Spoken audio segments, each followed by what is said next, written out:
இரவு ஜெபம். கர்த்தருக்கு ஸ்தோத்திரம்.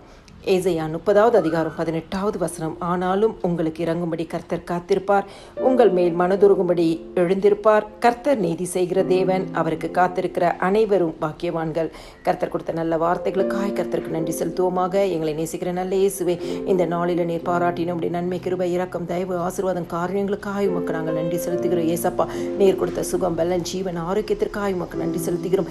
இந்த நாளிலும் நாங்கள் அறிந்தும் அறியாமலே செய்த சகல பாவங்களையும் இரத்தத்தினால கழுவி பரிசுத்தப்படுத்துங்க ஏசப்பா. அதிகாலை எழும்பி பாடி மகிமைப்படுத்தி உடைய வேத வசனத்தை தியானிக்க எங்களுக்கு கிருபை கொடுங்க. காலை தோறும் உடைய கிருபைகள் புதியவைகளாக இருக்கிறதப்பா. புதிய கிருபையினால் ஒவ்வொரு குடும்பங்களையும் நடத்துங்க இயேசு சுவாமி. ஆண்டவரே, உடைய வார்த்தையின் படி ஜெபிக்கிற குடும்பங்களுக்கு கர்த்தாவே ஸ்தோத்திரம். ஆண்டவரே, நீதி செய்கிற தேவன், ஆண்டவரே, எந்த காரியத்திற்காக கர்த்தருடைய சமூகத்தில் காத்திருக்கிறாங்களோ அவர்கள் பாக்கியவான்கள், பாக்கியவதிகள் என்று சொன்னீங்கல்லப்பா. ஒவ்வொரு குடும்பத்தையும் உமக்கு காத்திருக்கிற குடும்பங்களை பாக்கியவானாய் பாக்கியவதிகளாய் ஆசீர்வதிங்க. ஆம்.